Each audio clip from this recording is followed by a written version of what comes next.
모임에 나가면 늘 비슷합니다. 우리 딸이 이번에 명품 가방을 사줬어. 나도 이제 대접 좀 받네.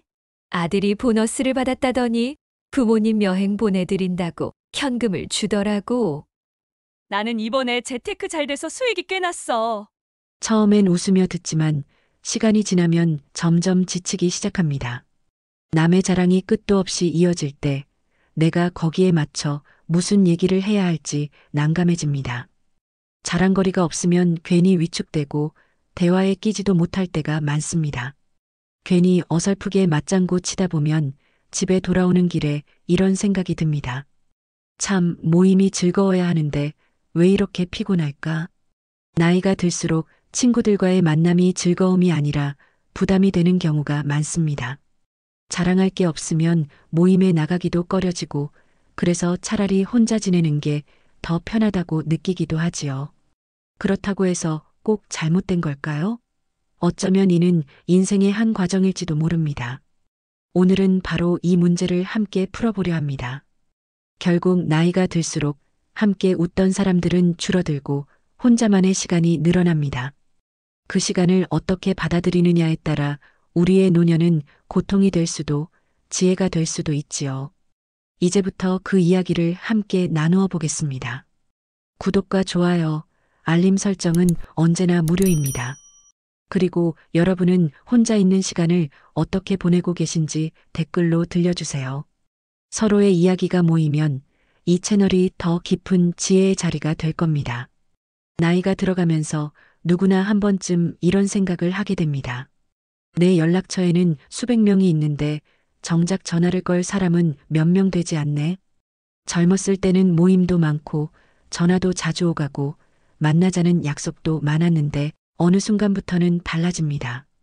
예전처럼 사람들 속에 둘러싸여 있던 나와는 달리 지금의 나는 점점 고요한 시간을 더 많이 보내고 있는 겁니다. 이런 변화를 경험할 때 사람들은 종종 자신에게 문제가 있는 건 아닐까 걱정합니다. 하지만 사실 이건 누구에게나 찾아오는 자연스러운 흐름입니다. 관계가 줄어드는 건 내가 잘못해서가 아니라 환경과 마음, 그리고 몸이 달라지면서 겪게 되는 보편적인 현상입니다. 먼저 환경의 변화를 떠올려 봅시다. 젊을 때는 같은 학교, 같은 직장에서 매일 얼굴을 보고 자연스럽게 친분이 쌓였습니다. 하지만 시간이 흐르면서 환경이 크게 바뀝니다. 직장은 은퇴로 정리되고 동네 사람들도 이사로 바뀌고 각자 사는 방식이 달라집니다. 어떤 이는 손주를 돌보느라 바쁘고 어떤 이는 건강 문제로 외출이 힘들어집니다. 그러니 자연스럽게 얼굴을 볼 기회가 줄어드는 거죠. 62세 이종호님은 이렇게 말했습니다. 예전에는 퇴근하고 친구들하고 술 한잔하면서 하루를 풀곤 했는데 은퇴하고 나니 다들 바빠요. 만나자고 해도 다 핑계가 있고 저도 괜히 번거롭게 느껴져서 안 나가게 됩니다. 환경이 달라지면 관계도 달라지고 결국 가까이 두는 사람의 수가 줄어들 수밖에 없습니다. 다음은 심리의 변화입니다. 50대 이후에는 인생의 길이가 유한하다는 사실을 점점 더 크게 느끼게 됩니다. 그래서 가볍고 피상적인 관계에는 마음을 쓰고 싶지 않게 되죠. 어떤 분은 이렇게 고백했습니다. 모이면 결국 자식 자랑, 집값 얘기, 이런저런 뒷담화뿐이에요. 듣고 있으면 괜히 더 지치고 허무해집니다. 그래서 차라리 혼자 운동하고 책 읽는 게 더 좋아요. 이런 마음은 결코 특이한 게 아닙니다. 심리학에서도 이 시기를 사회 정서적 선택의 시기라고 부릅니다. 나이가 들면 넓은 관계보다 깊이 있는 관계를 선택하는 경향이 강해지기 때문이죠. 여기에 체력의 문제도 있습니다. 젊었을 때는 밤을 새워도 거뜬했는데 이제는 작은 모임 하나만 다녀와도 피곤이 쉽게 몰려옵니다. 68세 박성호님은 이런 이야기를 했습니다. 예전 같으면 친구들 만나 술 한잔하고도 다음날 출근에 문제 없었는데 지금은 점심 약속만 나갔다 와도 오후 내내 피곤합니다. 그러니 굳이 약속을 안 잡게 되죠. 체력은 인간관계와 무관하지 않습니다. 에너지가 줄어들면 자연히 만남을 선택하기보다 쉬는 쪽을 택하게 되는 겁니다. 이처럼 환경, 심리, 체력의 세 가지 변화가 겹치면서 친구의 수는 점점 줄어듭니다. 하지만 중요한 건 이것이 잘못된 게 아니라는 점입니다. 많은 분들이 왜 이렇게 됐을까? 내가 문제가 있나 하고 괜히 자책하지만 사실은 인생이 깊어지고 있다는 신호일 수도 있습니다. 여기서 한 가지 생각해 볼 질문이 있습니다. 친구가 줄어든다는 건 정말 나쁜 일일까요? 어쩌면 오히려 반대일 수 있습니다. 관계가 줄어들수록 마음을 써야 할 사람은 더 선명해집니다. 남아있는 몇 명의 관계가 더 소중하게 다가오고 더 이상 불필요한 인간관계에 끌려다니지 않아도 되기 때문입니다. 물론 이렇게 말하면 반론이 있을 수 있습니다. 그래도 친구는 있어야 하지 않나? 혼자만 있으면 외롭지 않을까? 맞습니다. 외로움은 누구에게나 힘든 감정입니다. 하지만 친구의 수가 많아야만 외롭지 않은 건 아닙니다. 오히려 많은 사람과 어울리면서도 마음은 더 공허할 수 있습니다. 중요한 건 수가 아니라 나에게 진정으로 힘이 되는 관계인지 아닌지입니다. 50대 중반 주부 김미숙님은 이렇게 말했습니다. 예전에는 모임에서 빠지면 안 될 것 같아 억지로 나갔어요. 그런데 막상 나가면 서로 자랑만 하고 누군가는 남 흉을 보고 돌아올 때마다 마음이 씁쓸했죠. 이제는 그런 자리를 정리하고 대신 저랑 마음이 잘 맞는 두세 명과만 연락해요. 훨씬 편안하고 속도 덜 상해요. 이 이야기는 많이보다 깊이가 중요하다는 사실을 잘 보여줍니다. 그래서 해결책은 간단합니다. 억지로 관계를 붙잡으려 하지 않고 흘러가는 대로 두는 겁니다. 줄어든다고 불안해하기보다 지금 곁에 남아있는 관계에 집중하면 됩니다. 여기에 더해 나 자신을 돌아보는 시간으로 바꿀 수 있다면 훨씬 의미 있는 전환이 될 수 있습니다. 나이가 들어 친구가 줄어드는 것은 슬픈 일이 아니라 자연스러운 일입니다. 환경이 달라지고 심리가 달라지고 몸이 달라지니 만남의 방식도 달라질 수밖에 없는 거죠. 중요한 건 그 변화를 억지로 거부하지 않고 받아들이는 태도입니다. 그렇게 할 때 오히려 마음은 더 가벼워지고 내 삶은 더 선명해집니다. 사람이 나이가 들면서 가장 크게 부딪히는 감정 가운데 하나는 외로움입니다. 누구도 찾아오지 않는 집, 벨소리가 뜸해진 전화기, 모임에 빠져도 아무도 궁금해하지 않는 자리를 바라보면 마음이 공허해지곤 합니다. 그래서 많은 이들이 혼자 있는 순간을 두려움과 동일시합니다. 하지만 시선을 조금 바꿔보면 혼자라는 사실은 반드시 불행과 연결되지는 않습니다. 오히려 스스로를 단단히 세우고 잃었던 균형을 회복하게 해주는 기회가 되기도 합니다. 외로움과 고독은 비슷해 보이지만 그 본질이 다릅니다. 외로움은 원치 않게 혼자가 된 상태에서 느끼는 결핍과 불안이고 고독은 내가 선택한 혼자만의 시간 속에서 느끼는 충만함입니다. 심리학자 존 카치오포는 외로움이 단순한 기분이 아니라 신체와 정신 모두를 해치는 사회적 고통이라고 말했습니다. 반면 쇼펜하우어는 위대한 정신은 고독을 찾고 평범한 정신은 군중을 찾는다고 간주했지요. 이 차이를 실제 삶에서 경험한 사람들도 많습니다. 예순을 훌쩍 넘긴 김정수님은 이렇게 말했습니다. 예전에는 전화해도 다들 바쁘다고만 하고 모임에 나가도 대화가 공허했습니다. 처음엔 그게 괴로웠는데 집에서 혼자 책을 읽고 산책을 하면서 마음이 한결 편안해지는 걸 느꼈습니다. 그제야 알았어요. 혼자 있어도 괜찮구나. 오히려 이게 나를 살리는 시간이구나. 심리학적으로도 같은 설명이 이어집니다. 50을 지나면 누구나 인생이 무한하지 않다는 사실을 실감합니다. 그러면서 모든 관계에 똑같이 에너지를 쏟지 않고 의미 있는 관계에만 마음을 쓰려는 경향이 강해집니다. 이를 사회정서적 선택 이론이라고 부르는데 관계의 수보다 질이 더 중요해진다는 뜻입니다. 이런 변화는 주변에서도 쉽게 발견됩니다. 58살 안미경님은 친구 모임을 정리한 뒤 이렇게 고백했습니다. 모임에 나가면 자식 얘기, 집 얘기, 비교와 자랑뿐이었어요. 돌아오면 괜히 마음이 더 지쳤습니다. 그래서 이제는 혼자 그림을 그리고 꽃을 가꾸는 쪽을 선택했는데 훨씬 즐겁습니다. 그녀의 말처럼 혼자가 곧 쓸쓸함은 아닙니다. 오히려 내 삶을 풍요롭게 채우는 시간이 될 수 있습니다. 또 하나 주목할 부분은 부부관계입니다. 은퇴 이후에는 하루의 대부분을 배우자와 함께 보내게 되는데 이때 서로의 고독을 인정하지 못하면 사소한 일에도 쉽게 부딪히게 됩니다. 상담가들은 건강한 부부란 함께하는 시간만큼 각자의 시간도 존중할 줄 아는 부부라고 조언합니다. 64 장민호님의 이야기가 그 점을 잘 보여줍니다. 그는 은퇴 직후 아내와 하루 종일 붙어 지내다 사소한 말다툼이 잦아졌습니다. 그러다 아내는 요가를 배우고 본인은 등산을 시작하면서 떨어져 있는 시간이 생겼습니다. 그렇게 각자의 시간을 가진 뒤로 대화가 훨씬 부드러워지고 함께하는 식사가 더 소중해졌다고 말합니다.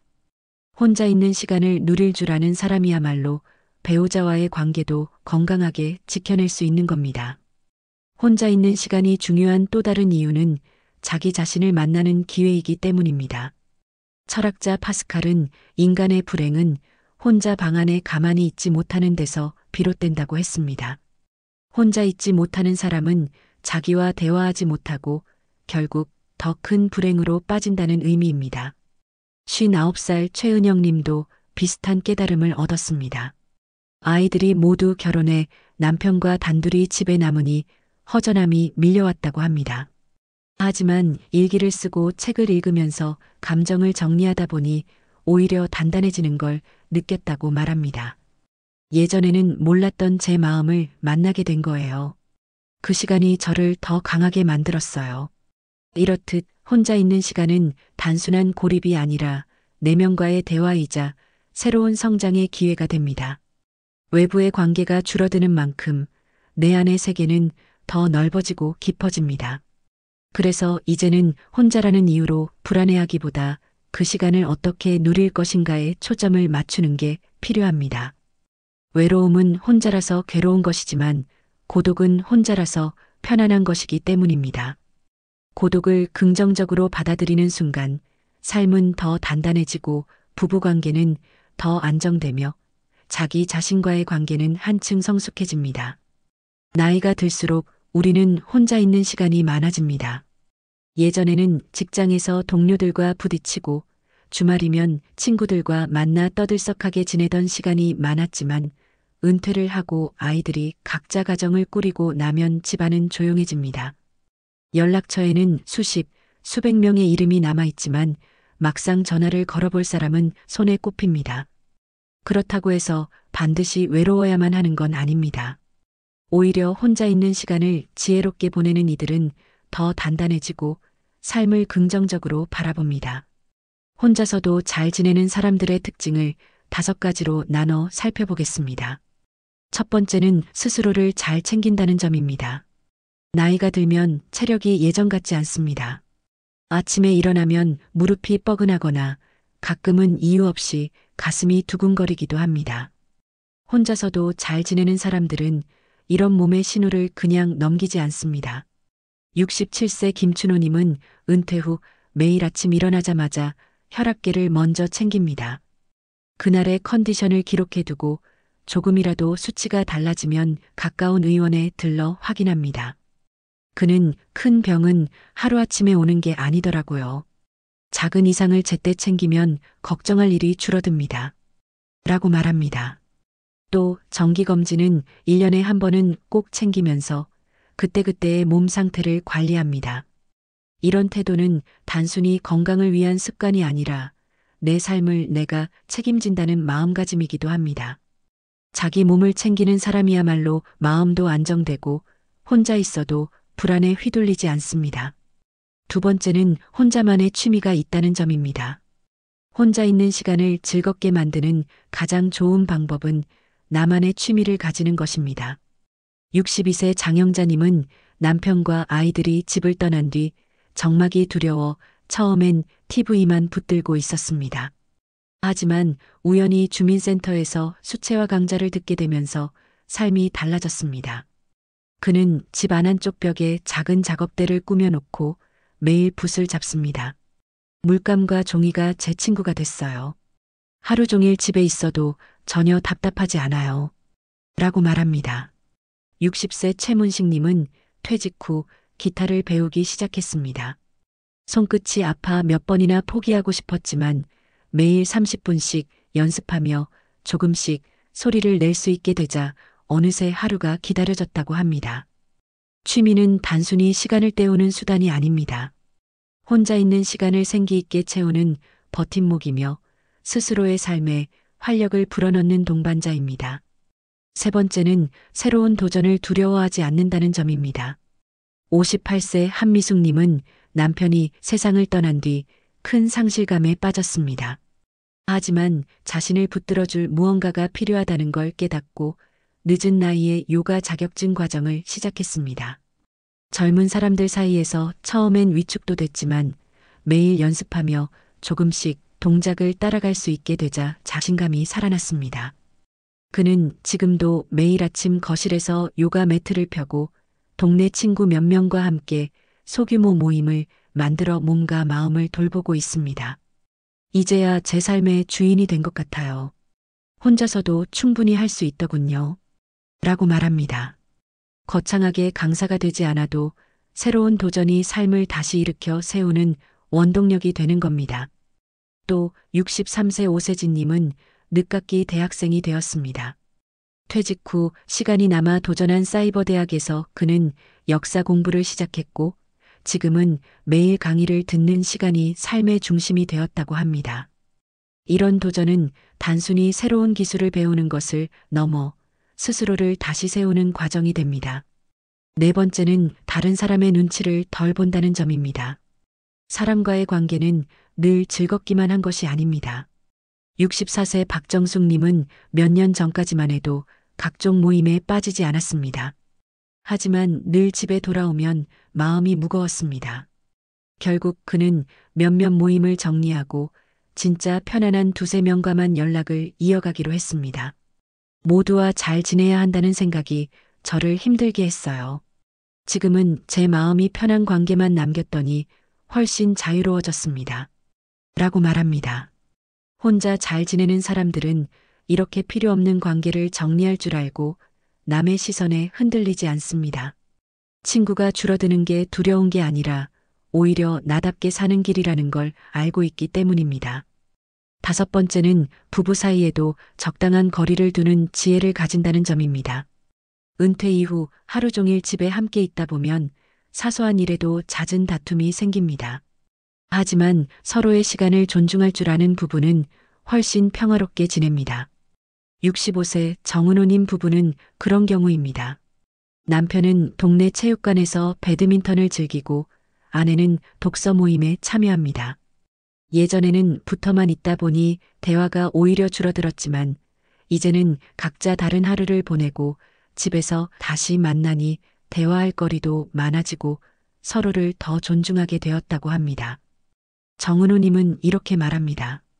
붙어 있는 게 사랑이 아니더군요. 떨어져 있어야 다시 반갑고 각자 시간이 있어야 함께 있는 시간이 더 따뜻합니다. 부부 관계에서조차 혼자만의 시간을 인정할 줄 아는 것이야말로 노년의 평화를 지키는 중요한 지혜입니다. 이 5가지는 결국 자기 자신을 중심에 두고 살아가는 태도입니다. 몸을 돌보고 취미로 시간을 채우며 새로운 도전으로 자존감을 세우고 불필요한 관계에서 자유로워지고 부부 사이에도 균형을 맞춥니다. 이렇게 사는 사람들은 혼자가 불행이 아니라 오히려 성장의 기회임을 압니다. 고독은 두려움이 아니라 자신을 만나는 시간이며 이 시간을 즐길 줄 아는 사람이야말로 삶의 후반전을 더욱 단단히 걸어갈 수 있습니다. 나이가 들수록 혼자 있는 시간이 많아집니다. 예전에는 출근 준비 때문에 바쁘게 아침을 시작했고 아이들 챙기느라 하루가 순식간에 지나갔지만 이제는 달라졌습니다. 갑자기 시간이 비어버린 듯한 느낌, 누구도 나를 찾지 않는다는 공허함이 찾아올 때가 있지요. 그런데 이 시간을 어떻게 쓰느냐에 따라 노년의 표정이 달라집니다. 어떤 분은 그 시간을 무료함으로 흘려보내지만 어떤 분은 그 속에서 새 힘을 얻습니다. 걷기는 가장 단순하지만 가장 강력한 방법입니다. 아침 햇살을 받으며 동네 길을 천천히 걸으면 묵직했던 마음이 조금은 가벼워지는 걸 누구나 느낄 수 있습니다. 연구에서도 드러났습니다. 하루 5,000보만 걸어도 우울 증세가 줄어든다는 보고가 있습니다. 특히 숲길이나 강변 같은 자연 속에서 걷는다면 마음에 안정을 주는 효과는 훨씬 커집니다. 나무 사이로 바람이 불고 땅에서 올라오는 흙냄새가 느껴지면 그 자체가 치유가 됩니다. 옛 철학자 아리스토텔레스도 걸으면서 생각을 정리했다고 하지요. 지금 우리도 마찬가지입니다. 발걸음을 옮기며 지나온 삶을 곱씹고 앞으로 어떻게 살아갈지 조용히 그려보는 것, 그 시간이 바로 혼자의 시간을 빛나게 합니다. 또 하나 중요한 건 전자기기에서 잠시 멀어지는 겁니다. 혼자 있으면 습관처럼 TV를 켜고 스마트폰 화면을 들여다보곤 합니다. 하지만 그렇게 몇 시간을 보내고 나면 몸은 전혀 움직이지 않고 마음은 더 지칩니다. 심리학자들은 이런 상태를 디지털 피로라고 부릅니다. 눈과 뇌는 계속 자극을 받는데 정작 내 안에는 아무것도 남지 않기 때문입니다. 대신 기기를 내려놓고 몸을 조금이라도 움직여 보세요. 거창할 것도 없습니다.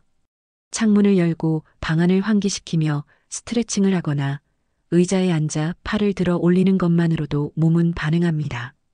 캐나다의 연구자들은 가벼운 움직임만으로도 기분이 좋아지고 수명이 늘어난다고 말합니다. 결국 몸을 쓰는 순간 혼자 있는 시간은 무의미한 공백이 아니라 나를 돌보는 시간이 됩니다. 미뤄왔던 일을 시작하는 것도 좋은 방법입니다.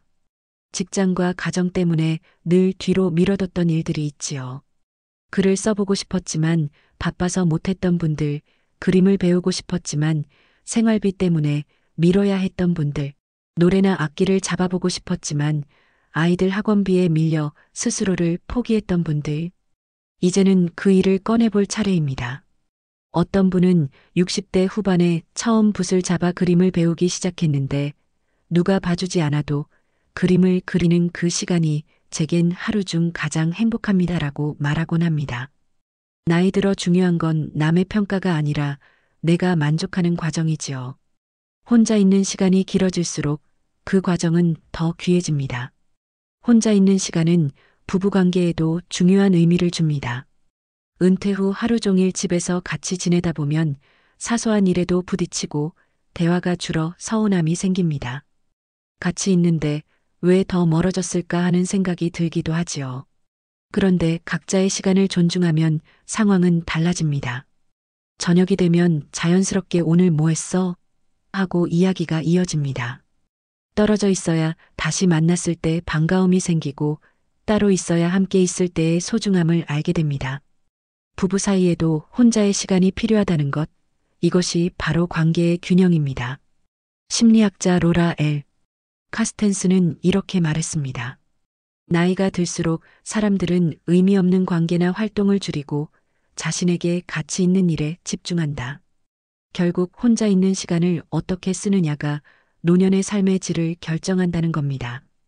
외로움은 소속을 잃을까 두려워하는 마음에서 시작됩니다. 하지만 고독은 자기 자신과 마주하면서 얻는 평화에서 피어납니다. 정신과 의사 빅터 프랭클은 삶의 의미는 상황에 있는 것이 아니라 태도에 있다고 했습니다. 똑같이 혼자 있는 시간이라도 어떤 태도로 그 시간을 맞이하느냐에 따라 그것은 고통이 될 수도 지혜가 될 수도 있습니다. 지금 한국의 많은 시니어들이 겪는 변화, 친구가 줄고 만남이 줄어드는 건 자연스러운 흐름입니다. 하지만 그 시간을 어떻게 쓰느냐는 각자의 선택입니다. 자기 자신을 가꾸는 시간으로 만들면 혼자 있는 순간은 결코 외로움이 아니라 인생을 단단하게 만드는 시간이 됩니다. 나이가 들면 결국 누구나 마주하게 되는 순간이 있습니다. 집안이 조용해지고 더 이상 전화를 걸어올 사람이 줄어들며 아침에 눈을 떴을 때 곁자리가 비어있는 현실을 발견하는 순간 말입니다. 젊을 때는 당연했던 일상, 아이들의 웃음소리, 배우자의 잔소리, 친구들의 전화. 이런 일상이 하나씩 사라지고 나면 남는 건 고요뿐입니다. 이 고요가 어떤 이에게는 외로움으로 다가오지만 또 다른 이에게는 새로운 성찰의 시작이 됩니다.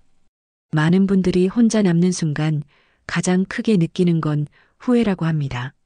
젊을 때는 일하느라 바빠서 배우자의 마음을 챙기지 못한 것, 자식들에게 따뜻한 말 한마디 못해준 것, 부모님께 감사 인사를 미루다 끝내 전하지 못한 것, 재산을 더 모으지 못한 아쉬움보다 이런 인간관계의 빈틈이 더 깊은 그리움으로 남습니다. 그래서 그때 조금만 더 다정했더라면 하는 생각이 가슴을 파고듭니다.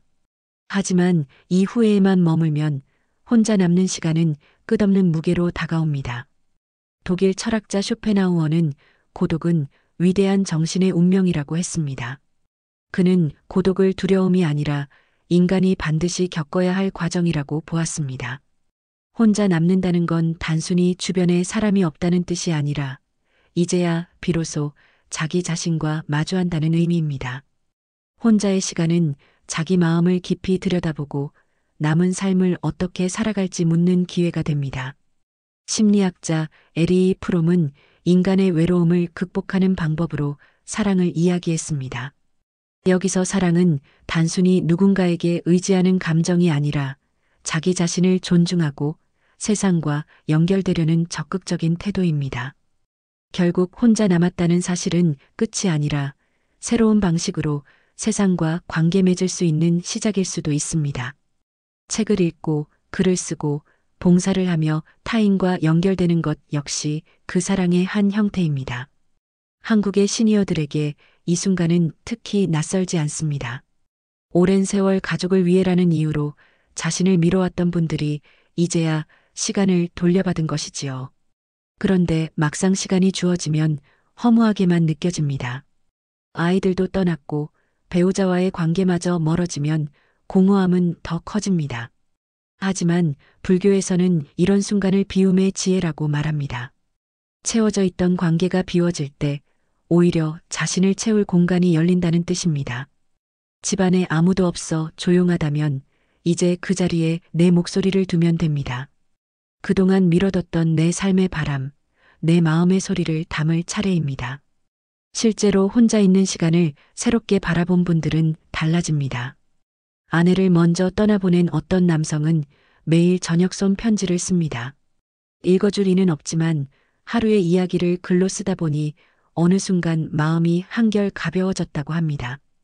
또 다른 여성은 친구 관계가 끊어지고 나서야 그림을 시작했는데 캔버스 앞에서 색을 입히는 시간이 외로움보다 행복으로 다가왔다고 말합니다. 혼자가 된 후에야 비로소 자기 자신과 친구가 된 것이지요. 동양의 성현들은 오래전부터 마음이 고요해야 돌을 본다고 가르쳤습니다. 노년의 고요는 단순한 공허가 아닙니다. 오히려 시끄럽던 세월이 지나고 나서야 비로소 찾아오는 맑은 시간입니다. 자식 걱정, 돈 걱정, 체면 걱정으로 가득했던 마음이 내려앉을 때 혼자 있는 시간은 벌이 아니라 선물이 됩니다. 물론 혼자 남는 것이 두렵지 않은 사람은 많지 않습니다. 사람은 사회적 존재이기에 고독은 때로 고통처럼 다가옵니다. 하지만 철학자 한나 아렌트는 진정한 사고는 고독 속에서 태어난다고 했습니다. 혼자 있을 때야말로 내가 누구인지, 앞으로 무엇을 하고 싶은지 차분히 물을 수 있다는 의미입니다. 결국 인생의 마지막 동반자는 친구도 자식도 아닌 자기 자신입니다. 이 사실을 받아들이는 순간 혼자 있는 시간은 외로움이 아니라 성장의 시간이 됩니다. 어느 노신사는 이런 말씀을 하셨습니다.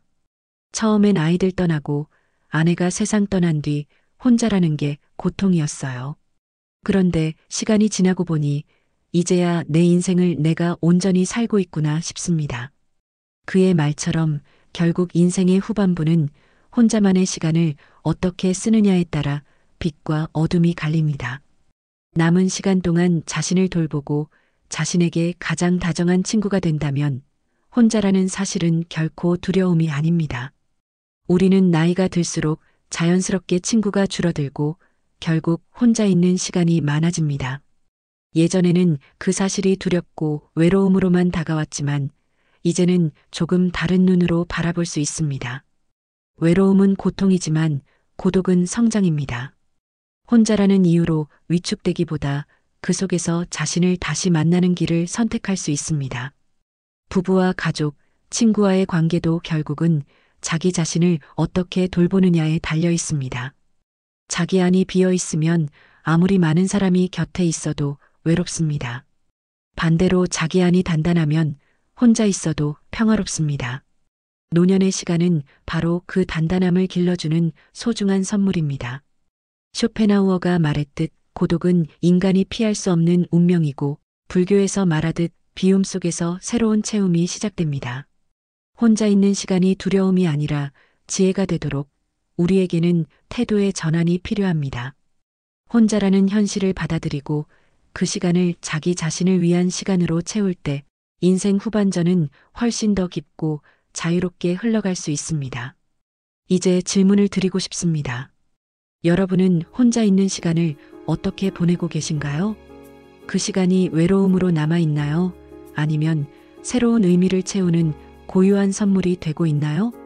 구독과 좋아요는 이 작은 이야기들이 계속될 수 있는 큰 힘이 됩니다.